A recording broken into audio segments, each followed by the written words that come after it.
Homosexual rights. It's a subject with several facets, including political and scientific. Many people I have noticed are fond of lumping the two together, but not before thoroughly muddling both. As I continue striving to understand the compulsion behind this, I worry that I will not succeed without slipping into cynicism.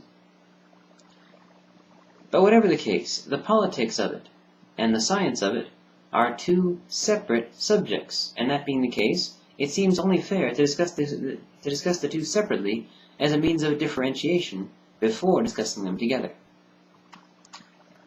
So here's my take on the politics. What if, hypothetically, sexual orientation is governed by factors beyond one's control?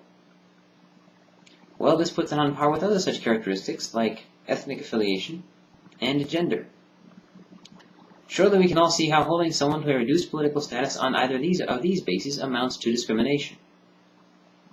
On the other hand, what if sexual orientation is governed by factors within one's control? Well, if such is the case, this puts it on par with other such characteristics like religious affiliation, political affiliation, and occupation. Holding someone to a reduced status on any of these bases also amounts to discrimination.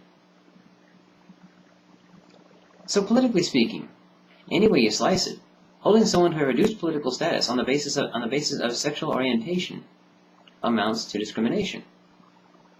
Whether it's a matter of choice or not is politically irrelevant. But now to the science, if I may be anecdotal. I know the effect women have on me. I know that they have this effect without asking my permission or giving me a chance to stop and think about it, which I have to say when I'm driving is most inconsiderate. Yes, it's true that if I'm driving and I find myself distracted by a pretty girl on the curb, at that moment I have a choice between gawking at her and paying attention to the traffic. Of course, I'm not fond of the idea of rear-ending the car in front of me and driving up my insurance rates, so in that instance I will be compelled to pay attention to the traffic. I can choose not to gawk, but I cannot choose not to want to. The one is up to me, but the other is not. That is how I'm wired.